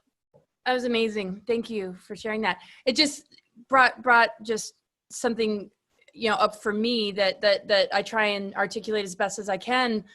I mean, when we're integrating polarity, only something genuine can take place because there's constant conception. The programmings want us to be polarized. And so the ego mask will hide behind that choice to create division without realizing it because it wants followers. It wants to be right. It needs people to believe in them. And so the mask might appear, kind and benevolent, but if it doesn't integrate polarity, if it doesn't understand that light and dark is something we hold within us, and it's something that is supposed to work together like the masculine and feminine, darkness is the womb and the light is the higher seeds of consciousness that get birthed into that soil and into that womb to produce life. And we're constantly creating. But if we're wearing a mask, and we're seeing it all come to a head, it's like the division gets even worse. And so if we can hold space and forgive that, as well as we're, working on greater forgiveness of it all, we can realize that this is what it's going to take for us to rehabilitate and begin to walk the true path. If we keep throwing people under the bus because they got it wrong, then we're not really doing it. So even if people were mistaken in that way, we have to, see the child become a mature spiritual being, and we have to be a guardian to that process of transformation, or else we'll just keep looping in this duality, because it wouldn't be integrated of us, because we know how the shadow goes. It might work its way out differently than what some of these people are holding in the public arena, but you know, and that's why the power of the feminine is so important, because we have that, and men do too, the ability to nurture a child, our own inner child, to recognize that nurturing is how we thrive. Forgiveness, compassion, and giving a hug, instead of the punishing patriarchy and how it's created so much victim consciousness and fear. Oh, you nailed that. You nailed that. It's like that separation paradigm. It's like the good guy, bad guy. It just can't exist. It doesn't really exist, but it just, as long as we keep relating to somebody being a good guy or a bad guy, it's still in separation, right? And it's just like the complete ending of the good guy, bad guy paradigm. And just like you said, coming back to the inner child, just coming back to life itself, which is all of it. And it doesn't separate. Breath doesn't only go to people that are good and withhold from people that are bad. It doesn't choose. It's that simple surrender, the simple innocence that life is, and that beautiful creation. What we tend to have done as a collective is we've made the sinner the sin, the action that was taken potentially in their ignorance or based on whatever information they had available at the time. We've made them the sin itself, right? Which is a distortion or wrong-mindedness. Yeah. Yeah, you mentioned relationships, and I've been kind of wanting to come back to that point. You said something about that that kind of energy separating, you know, divine partnerships coming together. Can you talk more about that? Because we're talking about, okay, us as single sovereign human beings, but what about us in relationship, and, you know, the unity of masculine and feminine? How can you speak to that? You hinted at it earlier. Who are you talking to? You, Laura. Okay. Oh, yeah. Well, what's crazy is the inner work that's required to get to the real alchemical marriage part of it, the real union, the real ability to recognize the fullness of each other and not hold each other to these stereotypes, these programmings, and these behavior patterns that avoid the wound and act out in weird personality ways to hide that wound, to refuse, you know, to avoid vulnerability. There's special souls that come together with these kind of agreements. It doesn't mean it's going to be easy, but this is how we deprogram the human race, because we're resetting the template of you know, what we're really made of, the Christ Sophia, whatever you want to call it, and how that relates to the earth grids, the multidimensional cosmos, and our ability to upgrade our DNA again. And so it's the most ultimate work and the most targeted thing. And that's why we see in movies and media and religions, all this sort of recreation of what these roles should be that don't make us healthy, don't cause us soul appeasement, don't bring us joy or happiness, don't create a healthy family unit, because it's all been taught. And so all the outer is beginning to fall, and we're beginning to speak from what's truly within. And then if we can do that in partnership and put those programmings to the side, it's the most ultimate, you know, transformation available. And that's what is incredibly important, to do that within ourselves, and to make sure before we get heavily invested in a person that they're really on board with that. Because we're all wounded, but can we admit to it? Can we work through it? Can we look at triggers and grow together from them, instead of have it create separation? And just like physical bodies with symptoms, every adversity gives us an opportunity to get closer to each other. But we've been taught for it to create more war, more separation, more divide. And yeah, so we're talking about it on all these multidimensional levels, and it's awesome to bring it back to just that inner union. And then that circulation of the body, you know, switches on the dormant energy centers. It allows the ether to come and purify the DNA and the chakra centers, helps us to anchor and ground, and then boom, we're out of the tree of knowledge and we're back to the tree of life template, and our DNA is functioning and it's firing on all levels. And then we begin to see the galactic heritage in the larger family. And then, yeah, it's like, talk about guardianship, you know, coming in, and we all have a strong link to it, but we're becoming it. And that's the beautiful part. But we have to remember the love story and remember those fairy tales, that true love was everything. going through the dark battles with the villain or going into the underworlds, having separation, but never giving up, because love is something we should never be so traumatized to avoid because we're afraid of being hurt again. We just need to be more tuned in and less putting the rose-colored glasses on or giving our power away or feeling too small or just wanting validation and acceptance. We got to drop all of that and be willing to, you know, put that out there. And it's amazing that we are all doing that together. It's like, I hope we do this again. Mhm. I love you said that. I sorry, I just wanted to say when you said about this, the thing of it being sabotaged, those divine unions being sabotaged, those relationships, I think that's so helpful and validating for people to hear, because we often like turn it on ourselves and think it's a me problem and I did it and I'm not good enough and I failed and I fucked up and whatever. But for you to name it that way, I think is really, really helpful for people. I'm really, really grateful that you spoke about that. Thank you. Oh, thank you so much. Yeah, dark technologies are, you know, in the way they affected the ley lines, all the masculine and feminine, the electromagnetic, you know, forces flowing, all that has been unplugged, put in reversal code. So we're born into this distortion. And we have to just like hold hands and say, whoa, you know, we're really overcoming something huge together instead of the blame and shame, because there's so much more that's trying to, you know, make it difficult, that if we don't have awareness of it, it can break more hearts than it needs to. And on that note, right, we have to remember that our tech, God's tech, is so much more superior than any dark tech, especially when we come together, right? Mm-hmm. Totally. And as you just Getting sorry, go ahead. Go ahead. I've been getting the words round table for a long time, and I tried to set one up last year, and it was quite interesting. But when you came up with the idea of us coming together, I was like, yes, that is what is required right now. It was a complete, we need to not just do this once, but it's very, very potent and powerful to do this.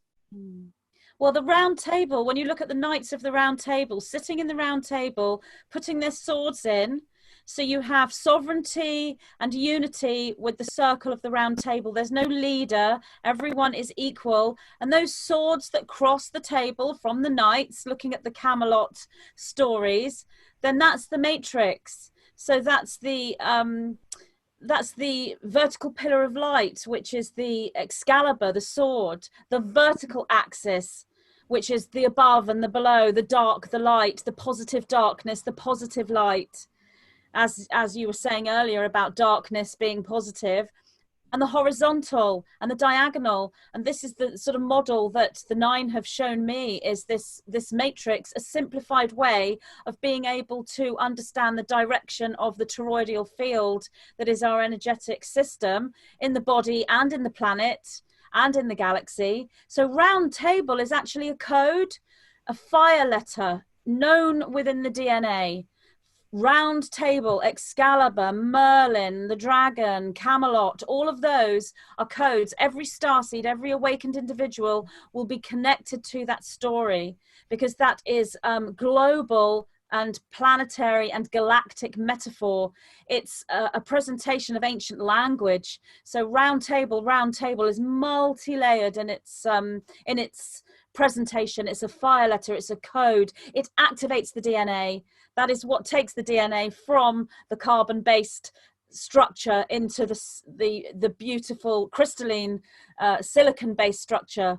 That's what the fire letters are. They're codes to activate. So when you come together and you communicate like this, you're actually creating an amplification of energy. One individual can amplify their energy on their own, but when people come together in a round table, they amplify the energy much, much, much stronger.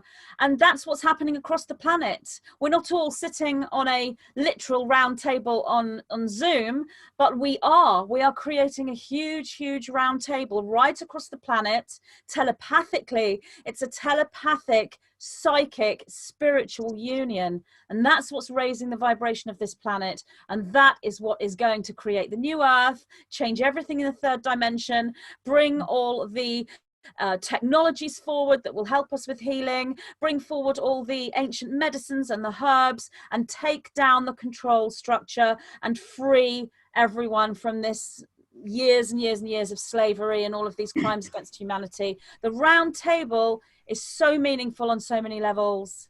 And also in the physical people that are living in a town to look each other up and do come together. Hey, I'm not encouraging social distancing here. Hey, Yeah. you make that effort to physically come together and form these groups together, because the energy of that will emanate out to other circles. Social distancing.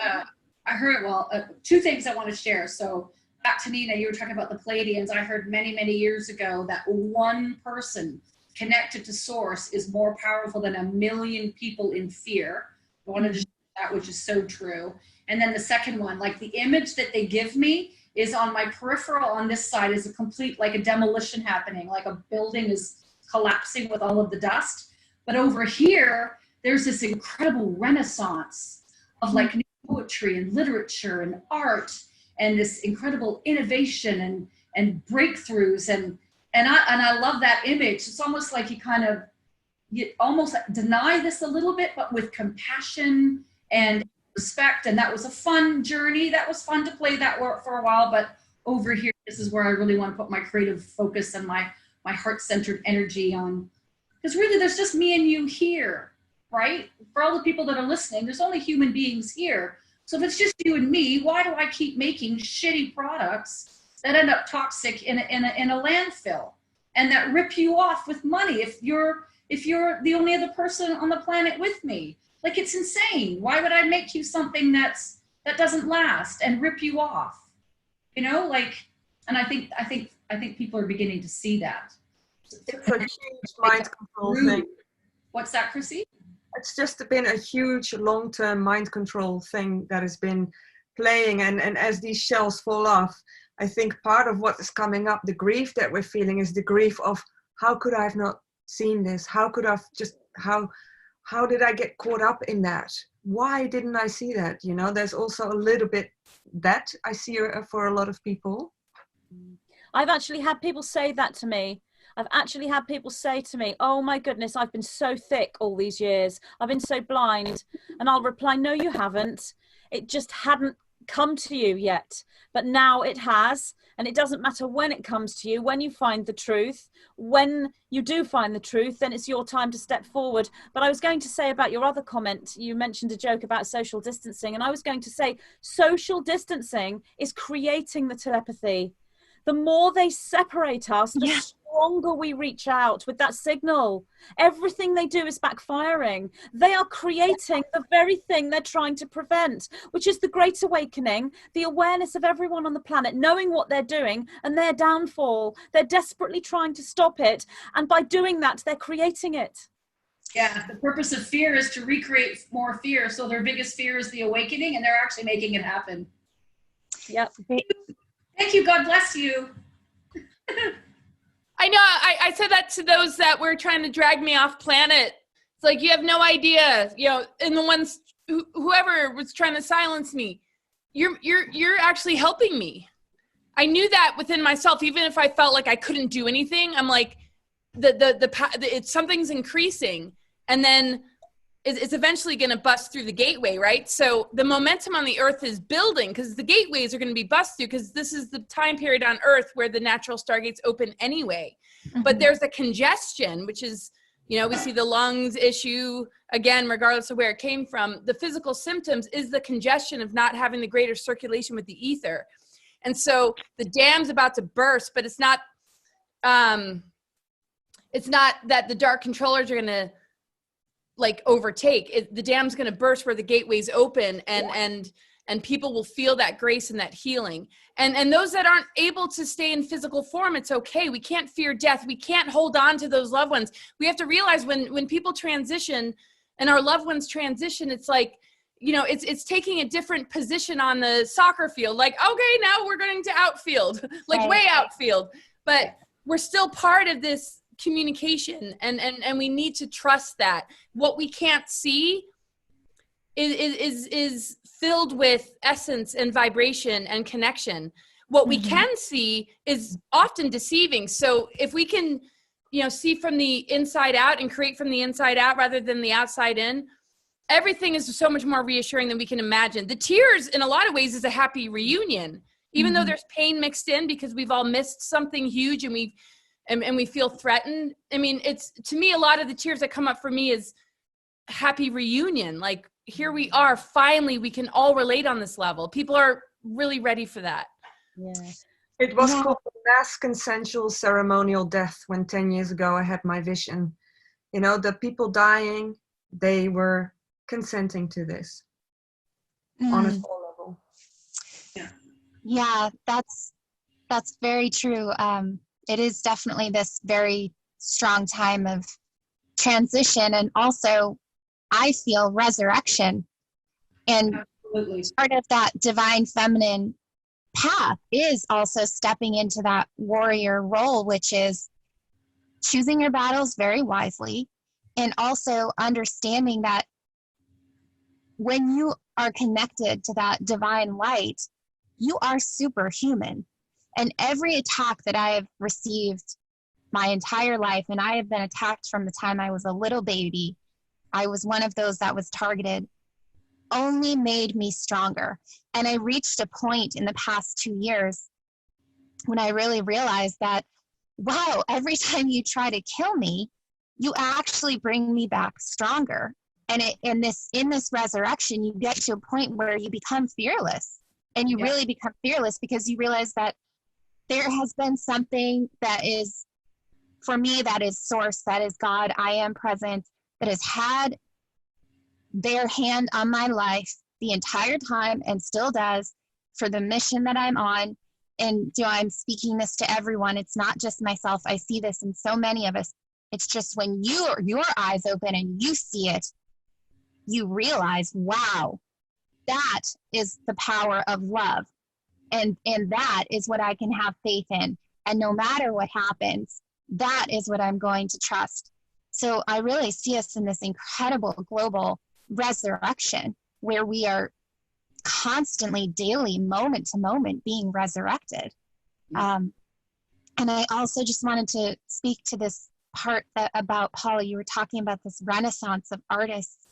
I completely resonate with that, and I'm so excited because I've seen this vision where at some point when we get to this point on the timeline, there are going to be a lot of people that are needing help. They already do. A lot of people already need help right now with accepting this time of transition, this time of awakening. And I see this huge renaissance opening up, of a global renaissance of artists and musicians and poets and actors, all anchored in that love and light of truth. And I've actually seen that a lot of the churches will be taken over in this manner, where you have healers and light workers everywhere, just in droves, assisting whoever needs that assistance. And that's why we all have this desire to be doing that on a global scale and to be united together doing this. So I'm very excited for that time. Yeah, me too. I'm very excited. Nina, I was going to say, what you just said is absolutely amazing. When you're talking about the resurrection and your story of being through abusive situations, and you thought to yourself, each time you kill me, I come back even stronger. That's just so powerful and so very intrinsic within deep spiritual understanding. And if you look at the Star Wars film, you know, in that very first Star Wars film that they did, where Obi-Wan Kenobi, or maybe it was the second one, where he holds his lightsaber and he says to Darth Vader, if you strike me down, I will rise up even stronger. And Darth Vader, and then he allows him to strike him. He puts his saber sort of straight and he allows Darth Vader to strike him. And then, you know, as an audience watching that film, we're thinking, oh no, Obi-Wan has gone. And yet the whole series of Star Wars, Obi-Wan's energy was always there. And that's a deep spiritual presentation. And everything that Nina just said, the resurrection and that power and that coming together, it's not just Star Wars, it's been presented all over. And that's what's happening. And the vision that you have of the artists and singers and the dancers and the actors and the poets, and this amazing light, and having all light workers within that structure and the creativity that's coming. Absolutely. I also see that vision very strongly within what is being called the New Earth, the fifth dimensional presentation on this planet.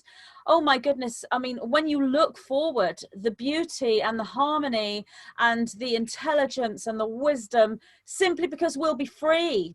We'll be free to go forward without hijacking. That dark matrix is no longer holding us back. We will finally be free. And that is what we're creating now. And it is beautiful. And we have got to keep our eyes on that prize, if you know what I mean. We have to keep focusing on that amazing outcome and knowing that it's occurred, living as though it's already happened, which is really difficult when the third dimension looks like it's a new world order takeover, to find the place within us where we know this is the fifth dimension. This is the new earth. It's here now. The unity is here now, because it is here now. But that's what's going to create it. Us coming together like this and sharing is creating that vision. Yeah, if I can just add, Nina, you were mentioning about the mask coming off. Of course, we're witnessing that, and what's been hidden behind is what's being revealed, what was in the shadow. And then at the same time, that's when those that have agreed to embody the resurrection actually happens, right? The higher steps in fully to the physical body and is fully expressed in its true nature. At least that's what's being talked about with the work that I'm doing with the guides. And that part, I'm like so excited, and I have no clue what it's going to look like. One of my favorite mantras is, I don't know where I'm going, but I'm going. I don't know what I'll become, but I am, right? Like, I have no clue what this is going to look like. Quite the adventure. May I share with what you said, Nina? I completely relate to you. When you're speaking, my heart's just filling up with so much love for you right now. It's wonderful. And when I was in my mother's womb, like, I had proper 60s, 70s hippie parents, and they were really on a world peace mission. They were really amazing. They come from Belfast, where all the troubles were happening, and they came to London, and it was all about, you know, the peace mission of the late 60s and 70s. And my mum was pregnant with me, and she was in a car accident, and I was pronounced dead by 2 hospitals, and apparently was not alive for a 2-month period in the womb. And my mom just completely didn't believe that I was dead. She was just in the light. She was in trust, really, of herself. And so 2 months later, almost 2 months later, my heartbeat came back, my pulse came back, and I was in the womb for 11 months. And then I was just born normally, really, really hairy and wrinkly, like I'd been in the bath for too long, but I was really, I was healthy. And linking back to what you were sharing, my experience is that life is a choice. To be born on this earth is a choice. We made that choice in our soul. We made it consciously. It's a choice every day to live. And also what we call death is also a choice. And we might not all remember the choice that we make, and we might not be conscious of our day-to-day, moment-to-moment choice, but we made that choice. And to understand that those people that seem like they're not making it, because I'm also hearing in some communities that them and us thing, of those of us that make it and those of us that don't, those that get left behind. And I know this was a point of choice back in about 2012. People were feeling a similar point of choice that we're feeling now. It's like, am I going to go with the love and that new earth that we're talking about? Or am I, going to stay here with the, am I going to make the dimensional shift, so to speak, And that fear of letting go and losing loved ones, that sense of, people are going to die. There's been lots of prophecies about mass death. And like you were talking about, the ceremonial consensus for death, or what looks like death.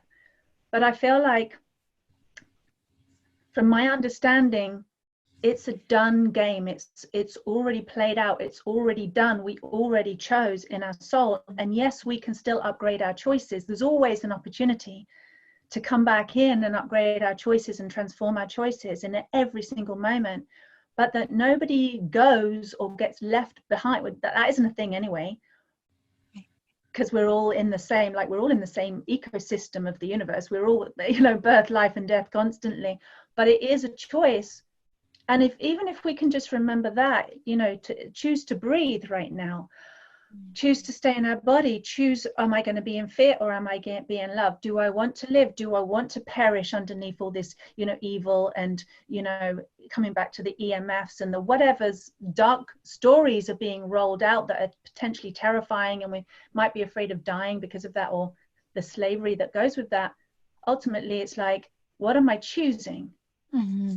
And I know that works on a death level because I know that I chose to be here. You know, there was a choice to go for a while and a choice to come back. And you speak to anybody that has had near-death experiences or anything like that, have experienced death, it's always a choice. Mm-hmm. Part of them says, I've had enough, I want to go, I'm done, can't do this. But then there's that another choice point where you go, well, are you sure? Yeah, okay, I'm going to come back, you know. So And these choices I feel like that kind of maybe kind of takes the anxiety away of those leaving and those staying, if we all can go, okay, what if we choose? What if that's a possibility? What if that's the truth? What if that's the reality? We get to choose, and everybody's allowed their own sovereign choice because we're beings of free will. And you can't change somebody else because we don't want them to make that choice, you know. We can only, you know, just keep spreading the message that obviously there is a choice and you're not doomed. And when we look at that, Tara, at the 3D perspective, that's really what humanity is being presented with right now, is a choice. Do you choose love or do you choose fear? And we can simplify it because there is so many levels. There is so much complexity to the timelines, the stories, the dimensions, all the things that are happening. It's such a complexly woven story that it can be really like stressful, and that can cause us the anxiety and the stress and, you know, the sleeping disorders and eating disorders and whatever else, you know, the conflict we've got going on. But we can level that playing field and come back to what is really simple. And I find that the answers are really in that simplicity. It's just remembering to just take a simple deep breath, letting go of the tension of the trying to control or trying to steer, or, okay, what am I going to choose for me right now? Just on a simple level, going to choose to breathe, going to choose to feel my heart, going to choose to live. And it can all just calm everything down, and then we can just relate on that level, like coming back to the inner child, like Laura was saying, and the simplicity. And it's just so much easier. I guess that's what that round table thing you're talking about is, like, oh, we can all relate. We're all equals here. We are all equals. There is no us and them. We're all in this amazing symphony that's playing out together. And it is supremely beautiful just to feel it in that level. And I feel like that's where we can ride any transitions, we can ride any waves, we can ride any potential periods of darkness, Paula, because you mentioned that earlier, and it's stayed in my mind because I saw that coming like 10 years ago, and I'm like, is that really going to happen? But you know what I mean? It's like all these potentials of fears that could happen. Is 5G going to take over? All of these potential fears. And it's like we can unplug from that, not be creating it to happen with our fear and our worry, you know, because what we focus on actually manifests. What we focus with our worry and our fear on actually creates more of that. So just coming back to the simple, coming back to that breath, and just being, you know, bringing it home to the heart. It's time to come home. It needs to be simple for everyone. Yeah, exactly. So just looking at the time here, Magenta, to all the folks that are listening, is there one piece of guidance that you would like to share as we wrap up this fabulous roundtable? And I'm so grateful that we got to come together. What would you like to share? Or is there one piece of it? Did you say one piece of advice? No, just if you could share one thing as we end our first roundtable together. What would you like to share? I think really what I'd like to share is understanding multidimensionality and integration. As I said earlier, the third dimension and understanding what that is, the physical world, what's going on there, the fourth dimensional system, the fifth dimensional system, or higher dimensional, whichever model you want to use, and integrate the physical reality and the feelings that you have in the physical reality, the emotional body, and then everything that's being said here about the higher dimensional viewpoint. So understanding that in the physical level, things look chaotic, they look really difficult, they look as though it's presenting too much of a challenge that we can't cope, and it's okay to be up and down. It's okay to feel really despairing and cry one minute, like you said, and feel elated and happy and hopeful the next. I've got friends, one minute they're telling me I cried myself to sleep all night, the next day I'm so happy I've been in the forest all day on my bike, you know. So go with that sine wave, that movement, and take yourself to the higher viewpoint as well, where everything is done, everything that Tara just said about coming back to that simple peace and taking the breath is integrating all of those things. And like Nina said, bypassing is a big thing at the moment in the New Age community. So don't just sail off to the high love and light and forget that we have work to do on the physical level. I think integration of the multidimensionality of life is a focus for us right now, and to be able to move within that at will, understand, forgive ourselves, don't beat ourselves up when we have a bad day, stay within that power. I think multidimensionality and integration is key. Thank you. Thank you. Chrissy. I want to share with whoever's watching and with you that we mustn't forget the power of intention. So we don't have to have all the knowledge and information yet on what we need to do. All we need to do is set simple intentions in the morning and just watch the universe respond to our needs. Mm-hmm. Lovely. Beautiful. Thank you. Nina. I would like to say, don't forget that love is really the most powerful force in the entire universe and all of existence. And love always, always, always trumps fear. Yeah. It just constantly, wherever your fear is, wherever that sadness is, bring in the love. Love all of those aspects of you that are grieving and mourning or are angry, just like you would love a child. There's also, please nurture your inner child, because a lot of our inner children are going through so much right now. And you use your art therapy, use your journaling, get those toxic emotions out. Don't deny them. That's what this is. We need to face all of that and integrate it with bringing in the light, not by bypassing it. Right. And meditate. Go inside and meditate. Oh, wow, that's a big one. Thank you, Nina. Tara. I'm gonna completely back that one up. Self-love is, for me, the ultimate key to everything. And I've been lost in darkness in multi different places, even in death. And the most grounding, most secure, most incredibly enlightening self-realization, forgiveness, empowering place to be is when I learn to love all that I am, mm-hmm. including and especially those parts that I thought that were the most unlovable, most unbearable. Mm-hmm. And to deeply be humble, because love humbles us. And, and even Einstein, his greatest understanding at the end of the day was love is the most powerful force in this universe, right? So he was a pretty clever guy. So I think we can go with that one, and actually, but to tap into that force within that is the unconditional absolute love that is all, and that it's who we are, and complete the cycle. So instead of the attention going out there all the time, trying to find the answers and the solutions and the power, and just put it back here, just plug back in. Tap the senses back into oneself, plug back into the innate inner wisdom, inner truth of that love, of that power, and the cycle completes itself when we come home to that which we are. And it's really simple, and anyone can do it. And even just saying these words, hello me, I love you me, and just coming back in is going to solve so many problems for people everywhere, and it's so simple. So thank you so much for sharing everything. Wonderful words of wisdom. from some absolutely beautiful people. I'm so grateful. And I feel like there's nothing left to be said except bring it home to the heart. It's time to come home. Yeah. Where the real love resides, because everything out there is chaotic and noisy and loud. Unplug, bring it in, and the silence is where our guidance is, the whispers on the wind. Thank you so much for coming together. God bless you all.